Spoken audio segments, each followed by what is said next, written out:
소통과 혁신을 본 인천교육의 오늘과 내일이라는 주제로 인천교육희망 네트워크 7일째 공동 대표님께서 발제해 주시겠습니다.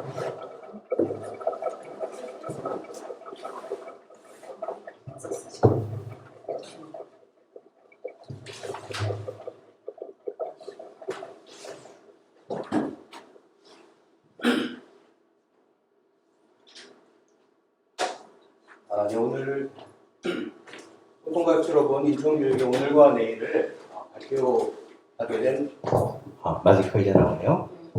두 번째 발제를 맡은 인천교육희망 네트워크의 공동대표 최길재입니다. 조금 전에 조수진 국장님이 아마 양적 분석이라고 볼 수 있겠어요. 설문을 통해서 통계를 돌려가지고 하신 내용들을 좀 보셨는데 좀 잘 가슴에 와닿지 않거나 아니면 뭔지 있는 것 같은데 이게 뭘까 그러셨을 거예요. 근데 오늘 제가 발표하게 되는 방식은 통계나 이런 거는 좀 아니고요. 그러니까 질적 분석일 수 있는데 우리가 촛불 교육감 시대에 2년 전에 그렇게 저희가 선출을 했었거든요. 그 촛불 교육감이라는 어떤 명제에 맞게끔 한번 우리가 평가해보면 어떻게 했느냐 그런 거를 기본으로 해서 제가 발제를 시작하도록 하겠습니다.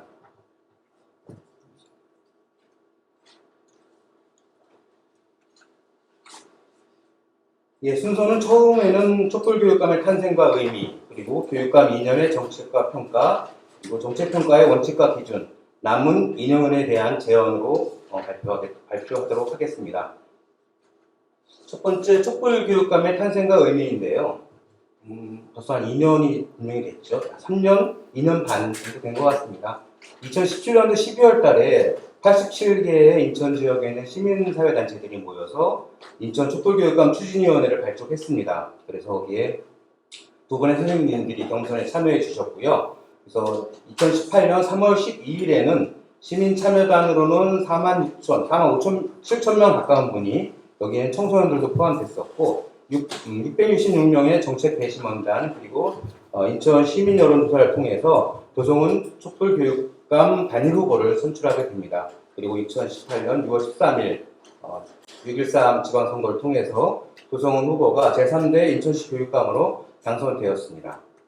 보시는 사진들은 그때 저희들이 활동했던 사진들을 간략하게 좀 한 건데요. 처음에 좌측 위에 있는 것들이 추진위를 출범했던 거 그리고 기자회견도 했었고요.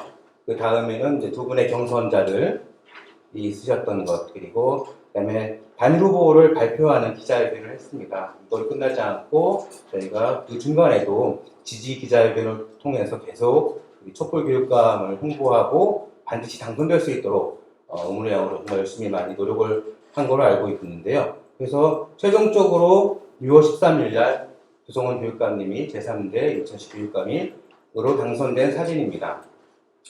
이렇게 우리가 꼽은 촛불교육감은 그렇다면 과연 어떤 의미가 있을까?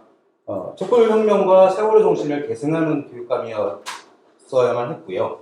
그리고 조금은 불행하지만 1대 2대 인천시 교육감들이 구속이 계속됐습니다. 이로 인해서 특히나 두 분 2대 교육감의 구속은 인천의 그 진보교육이 상당히 위상이 실추된 그런 가슴 아픈 일이었고 이걸 어떻게 다시 회복할 것인가가 큰 저희들의 지상 과제였었고 또한 혁신학교나 이런 공교육 혁신가치 일부 시작을 했던 혁신교육들이 얼마만큼 계속 지속되고 더 발전할 것인가가 또한 목표였습니다. 아울러 교육적 폐를 청산하고 교육 주체와의 소통과 거버넌스를 구축하는 것 뒤에도 말씀을 드리겠지만 교육혁신지구라든가 마을교육 공동체들을 어떻게 함께 할 것인가 이것들이 그 당시 저희가 고민했던 촛불교육감의 의미가 되겠습니다. 두 번째로 촛불교육감 2년의 정책 및 평가를 말씀드리겠는데요.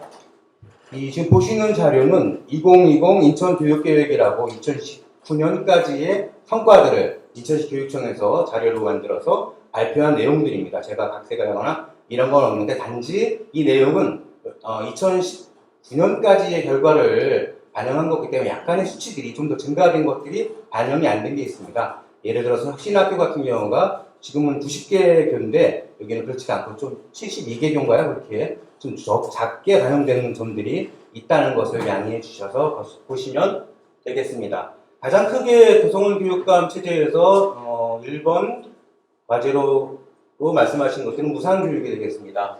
아까 발표에 나왔지만 무상급식, 무상교복, 또한 유치원에 대한 수업이라든가 고등학교까지의 수업료를 납부를 이제는 하지 않게 됐죠. 인천시 고등학생들은. 이런 것들이 있었고, 지역과 학교 간 교육 격차 해소, 특히나 원도심과 신도시 간의 격차라든가 이런 부분들이 굉장히 많았었는데, 그 부분들에 대해서 어떻게 격차를 완화할 것인가를 많이 달성했다고 일단 인천시 교육청에서는 발표를 하신 내용들이고요. 세 번째는 공감의 교육행정입니다. 마을교육지원단이라고 해서 마을교육 공동체 이런 것들을 실제로 추진할 수 있는 그런 조직을 만든 얘기들이 있고요. 그 다음에 주민참여예산제도 있습니다. 그리고 협치를 통한 교육 특별시 구현인데 이거는 2018년도에 인천시와 인천시 교육청 그리고 각 지자체가 함께 모여서 교육 특별시를 만들기로 협약을 맺습니다. 그에 따라서 각자의 그 예산들을 적절히 나눠서 내면서 시행했던 사업들이 되겠고요. 안전하고 건강한 학교는 여러 안전에 대한 문제라든가 학교 폭력 이런 부분들이 되겠습니다. 또한 7번째 과밀학급 해소 및 교육환경 개선 그리고 8번째 학교 자치 예산 확대가 있습니다. 학교가 상당히 예산이 많아졌어요. 예전에 박근혜 전 대통령 때보다는 그 당시 누리교육과정 때문에 각 교육청의 예산들이 엄청나게 축소되고 쓸 수 있는 예산이 거의 없다. 특히나 진보교육 쪽으로 어떤 시행할 수 있는 예산 자체는 거의 중앙정부에서 배정을 안 해줘서 겨우겨우 명맥만을 유지할 정도로 척박하게 진행됐던 시절이 있었는데 지금은 중앙정부나 이런 곳에서 또 지자체와의 협력 차원에서 가용 예산들이 많이 늘어나는 점을 굉장히 저도 다행스럽게 생각하고 그래서 학교 자치 예산들도 많이 늘어나는 점입니다. 그리고 노동인권 존중 학교 문화가 있는데요. 지금 교육청에는 이 업무를 전담을 하고 계신 분들이 별도로 들어가 계시다 보니까 이 노동인권 분야에 대해서는 나름대로 굉장히 조례라든가 실제 학교 현장에 있어서의 그런 시행들이 잘 되고 있다고 저도 많이 들었습니다. 그런데 끝까지는 이제 2020년 인천교육계획에 따른 인천시 교육청, 특히 우리 특별교육감이신 조성교육감님이 지난 2년간 해왔던 것들을 우리가 잘 봤는데 의문점이 생기는 것이 있습니다. 그것은 지난 2년간 직무수행 지지도입니다. 왜냐하면 리얼미터에서 2018년 보시는 바와 같이 8월부터 지금 2020년 5월달까지의 직무수행 지지도를 그래프로 나타난 건데요. 지금 처음 보시는 거는 인천시장, 강남천시장에 대한 지지도입니다. 첫 해였던 2018년 8월, 9월에는 제일 17등이죠. 17이 맨 아래였다가 점차 상승을 했어요. 그래서 지금까지 거의 13등, 14등 정도를 쭉 유지하고 계시는 편인데 의외일 수도 있죠. 인천시 교육감, 우리 조성훈 교육감님은 2018년 8월부터 지금 현재까지 거의 17등 내지는 16등, 그다음 지금 이번 5월달에 거의 동률로 이렇게 된 점인데요. 근데 의아했습니다. 과연 왜 우리가 간절하게 뽑았던 촛불 교육감에 대해서 인천 시민의 지지도가 이렇게 낮을까? 교육청에서 발표한 것처럼 시행한 공약도 많고 정책 달성률도 100% 또는 진행형이기 때문에 앞으로 2년 안에 다 완성할 수 있다고 다 예측을 하고 있는데 왜 시민들은 교육감 직무 수행에 대해서 지지하지 않는 걸까? 다른 시도에 비해서 30%죠. 처음에 투표했을 당시, 선거 당시에는 50%가 넘으셨어요. 그런데 지금 왜 그 지지율이 30%로 빠졌을까? 첫 번째는 시민들이 과연 인천시 교육감과 교육청이 하는 정책을 몰라서 그러는 것이 아닐까라는 생각을 해봤습니다. 이건 보통 우리 인천시에서 나오는 투표 성향들이 굉장히 낮습니다. 전국 최하인 건 맞기 때문에 그것과 연계해서 정치적인 무관심이라든가 이런 부분들 때문이 아닌가라고 보통 그렇게 생각이 들기도 했고요. 많은 분들도 그렇게 말씀을 하십니다. 그렇다면 이거 말고 또 다른 이유는 없을까? 실제로 지지하지 않아서 이런 건 아닐까? 이런 생각도 하게 됩니다. 그래서 과연 왜 실제로 지지하지 않는다는 말은 과연 어디에 부인할 걸까? 아까 뒤로 한 번만 보겠습니다. 안 가도 되겠네. 그냥 제가 말씀을 드리겠습니다. 2018년 6월 달에 2019년 6월이죠. 그때 단 한 번 직무수행 지지도가 13위로 올라갔습니다. 이것은 왜 그랬을까 보면 당시의 기사를 보면 인천 그 붉은 수돗물 사태 때문에 학교 급식 문제를 해결을 위해서 인천시 교육청이 교육부, 인천시, 그리고 각 지자체, 학교 현장, 그리고 학교 현장 실무자들과 굉장히 적극적으로 참여하고 그거를 해결하기 위한 노력들을 계속했습니다. 그런 것만이 2019년 6월 달에 인천시 교육감에 대한 기사를 다 채우거든요. 그 외의 기사들은 없었습니다. 그래서 과연 그것은 인천시 교육감이 보다 한 발짝 앞장서서 그리고 현장과 함께 움직였을 때 인천 시민들이 알았다는 것을 반영하는 건 아닐까. 그것이 아니라면 특별하게 해결할 그 문제에 대한 저의 문제점에 대한 답이 없다고 생각이 들었거든요. 그래서 그런 부분들이 여론조사의 의미들이 되겠고요. 그 다음에 시간이 많지는 않아서 정책평가의 원칙과 오늘 우리가 교성교육감 2년에 대한 정책평가를 어떤 시각과 무엇을 기준으로 봐야 될 것인가에 대한 생각을 해보았습니다. 주로 크게 4가지로 한번 논의들이 될 것 같은데요. 촛불정신, 그리고 교육 주체와의 소통협치, 그리고 학교혁신, 교육혁신, 그리고 실제로 정책 또는 공약의 실천에 대한 부분들이 주로 나올 것 같습니다. 촛불교육감으로서의 우리가 바라보는 평가 기준은요. 촛불혁명을 다 돌아보면 느끼실 겁니다. 당시에 국민위에 군림하는 대의 정치를 개혁하고 직접 민주주의를 실현하는 것, 그리고 남용된 권력을 용납하지 않는 것, 그리고 일체의 차별과 불평등을 해소하여 불평등한 교육, 서열화, 획일화된 교육 체계를 바꾸는 것이 우리 촛불교육감을 우리가 바라보게 되는 그런 평가 기준의 가장 중요한 것은 아닐까. 촛불혁명을 이어받은 교육감으로서, 그리고 이 촛불교육감은 관점이 변화해야 된다고 생각을 합니다. 청소년을 미래의 주역이 될 수 있도록, 미래의 주인공이라는 얘기 정말 많이 하는데 과연 이것을 우리가 그 청소년들을 바라볼 때 대상화한 것은 아닐까. 이들이 실제로 미래의 주역이 될 수 있도록 돕는 것, 나이가 많고 또 선생님이기 때문에 아이들을 키운다라는 것이 아니라 아이들이 정말 훌륭하고 앞으로 자기 삶을 개척해 나갈 수 있는 주체로 성장하는 것에 돕는 것이 과연 우리 교육의 목표가 아닐까 하는 것이고요. 마지막으로 교육 주체들과의 소통, 협력, 거버넌스뿐만 아니라 교육 주체들의 정책과 성장을 돕는 것이 촛불 교육감으로서의 평가의 기준이 되지 않겠나 생각합니다. 다음은 평가 요소인데요. 하나 묻고 싶은 것이 정말 있었습니다. 대부분의 이 교육 정책 또는 교육청의 사업들이죠. 인천시청도 마찬가지고 국가사업도 마찬가지지만 지속적으로 대응을 사업들이 있습니다. 그리고 정책에서 발전할수록 좀 더 늘어나고 새롭게 추가되는 사업들이 있는데 우리가 촛불 교육감으로서 2년 전에 그 진보교육의 기치를 내세우고 촛불 교육감이 됐을 때 그 교육감이 정말 하고 싶은 건 무엇이었을까? 일상적으로 하는 사업 말고요. 정말 촛불 교육감으로서 하고 싶은 건 뭘까? 그걸 위해 난 촛불 교육감이 되었다. 라는 부분들은 제대로 지켜지고 있는지. 그래서 기본 사업과 지속 사업을 제외하고 정책 사업을 중심으로 아까 제가 인천 2020 계획에서도 보여드렸고요. 인천 최근에 발표하셨던 6월 30일 날 교육감님이 발표하셨던 내용 중에서 인천 교육 기본계획 총론이 있었습니다. 2030 OECD 계획과 2015 우리 대한민국의 2015 교육과정 개편이 되고 이런 내용들을 좀 많이 하셔서 인천에 맞게끔 총론을 만드셨다고 하는데 사실 그 내용 가지고는 왜 촛불교육감으로서 됐고 그래서 무엇을 하고 싶은 거를 정확하게 설명해 주지 못한다. 좀 일상적이고 평이한 내용들이 아니었을까 이런 생각이 들어서 교육 주체 모두의 성장을 담는 내용이 필요하고요.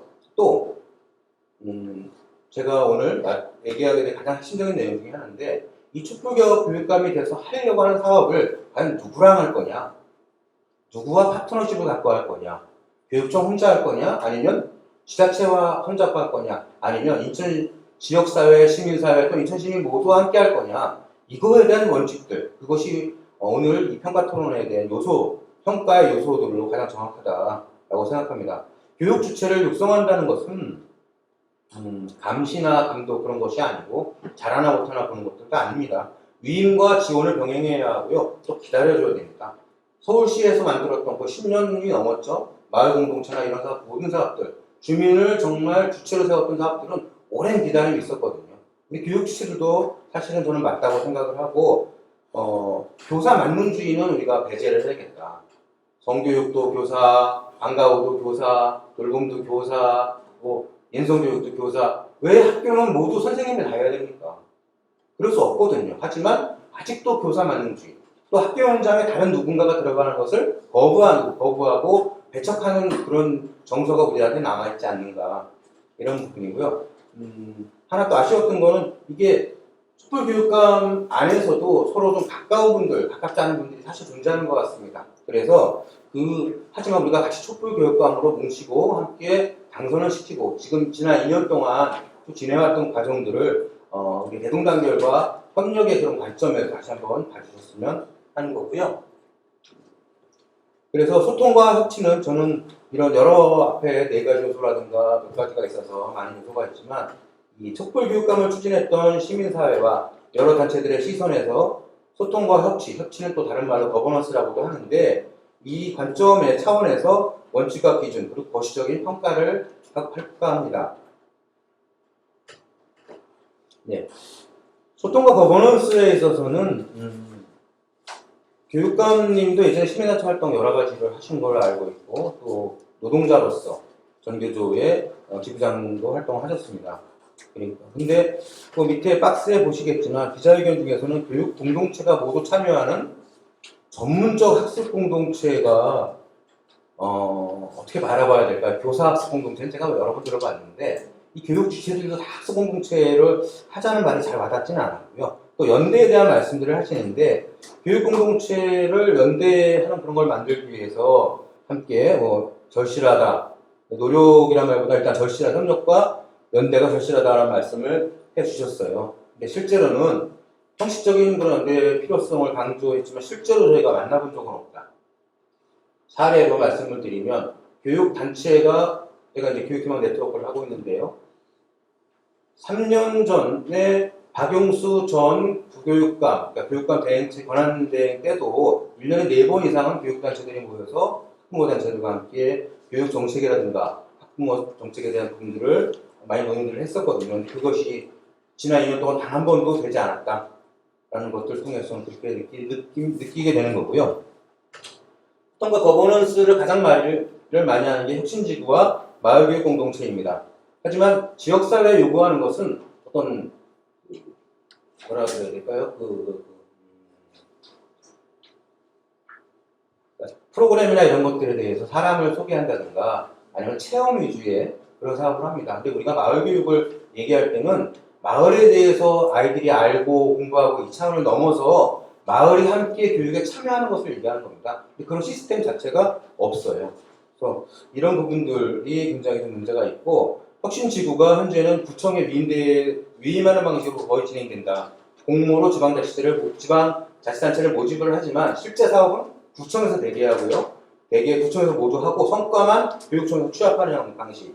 또 마을교육공동체도 실제로는 인천형 마을교육공동체를 말하려면 사례를 만들어야 됩니다. 그 사례를 모범화해서 인천형이라고 해야 되는데, 지금까지는 세미나와 강연을 주로 해서 공동체가 조직되어 있지 않습니다. 그리고 행정에 비해서 부족한 인간 영역이 굉장히 부족해요. 하지만 아까 말씀드린 것처럼 권한을 위임해서 지역에서 구체적으로 그들이 실제로 자리 잡게 만들어주는 것이 반드시 필요합니다. 마지막으로 남은 2년에 대한 제언인데요. 교육감이 되고자 했던 이유를 보여주시는 것이 필요하다. 그리고 청소년들에게는 삶의 힘이라는 표 이전에 삶이 지금 무엇인지 이걸 알려줘야 된다. 그리고 교사 중심을 극복하고 학교 중심을 극복하고 민주주의를 확장하는 것이 필요하다. 이렇게 생각을 합니다. 촛불혁명을 거쳐 교육에 요구하는 것은 사람을 중심에 둔, 그리고 상식이 통하는 사회로 전환하는 것이 우리 사회 구성원의 공동 목표가 되도록 하는 것이 되겠습니다. 이 표는요, 시간 되시면 천천히 보시는데 이미 인구 절벽입니다. 가장 큰 어려움은 AI도 4차 산업도 아니라 학교 현장은 이미 학생이 없어지고 있다는 겁니다. 즉 아이들이 계속 이렇게 줄어들고 있는데 이 아이들이 미래에 살기 위해서 끊임없이 경쟁을 우리가 가르치는 그런 교육 체계는 분명히 바뀌어야 한다. 더군다나 1인 가구로 살아가야 되고 40%가 1인 가구니까요. 그런 새로운 세상을 살아나가게 되는 우리 아이들에게 어떤 교육이 필요한지를 좀 원칙과 철학적으로 좀 고민을 해주십사 하는 거고, 이 내용은 비슷하니까 일단 통과를 하는데, 맨 아래 코로나19 시대에는 기본소득도 이제는 논의가 되는 세상이에요. 그래서 새롭게 많은 방향의 발상의 전환을 좀 해주셨으면 하는 거고, 양이 아니라 질을, 그리고 달성률 100%보다 내용이 제대로 실현되는 건데, 표현은 건 소프트웨어 교육입니다. 창의력, 문제 해결 능력을 길러주는 정보교육이라고 해서 모든 내용이 소프트웨어 교육, 컴퓨터 교육만입니다. 이것만 가지고 아이들의 삶이 바뀔 수 없다. 차라리 문제 해결할 수 있는 능력을 키워주는 새로운 교수체계, 이런 것들을 더 도입하는 것이 낫지 않겠나 하는 거고, 마지막으로 인천 지역의 시민사회들은 소통과 협치를 가 있어야 한다고 생각을 합니다. 그래서 근데 이 소통과 협치에 대한 거버넌스들은 민간이 요구한 게 아니에요. 관에서 그들 스스로 돈도 많고 사람도 많고 모든 힘이 다 셈에도 불구하고 자율성이라든가 다양성, 특히나 투명성이 제대로 보장이 되지 않다 보니까 시민사회의 거버넌스를 요구해 왔던 거고요. 지역사회 요구 이전에 촛불교육감의 원칙일 수밖에 없다. 그리고 광장에서 여러 가지 토론회라는 걸 많이 하시는데 그런 것들은 사실은 너무 일회성이라서 문제가 있다. 함께 준비하고 오랜 수기 과정들이 필요한 그런 내용이라는 거고요. 지역사회 우려는 여러 가지가 있습니다. 인사 문제에 대한 것, 또는 외부로 너무 다니시는 것, 보좌관들에 대한 여러 부설도 있고요. 또 재선을 위한 행보라는 말씀도 많습니다. 하지만 이런 거 모두 다 떠나서 2년간 우리가 2년 전에 촛불교육관을 만들었고 그 촛불교육관과 함께 2년을 지내왔는데 그 2년간의 과정 동안 하신 게 정말 많으세요. 하지만 이것이 이제 양보단 질로 전환되고 그리고 그 속에서 주체들을 교육 주체가 하나하나 설 수 있게끔 바꿔주시는 그런 앞으로 남은 2년이 되었으면 하는 바람입니다. 이상으로 발제를 마치도록 하겠습니다. 감사합니다. 네, 소통과 협치 부분 평가와 관련하여 좋은 발제 잘 들었습니다. 촛불교육감 정신, 하고 싶은 것은 무엇이고 정말 누구와 할 것인가 문제 제기를 잘 해주신 것 같습니다.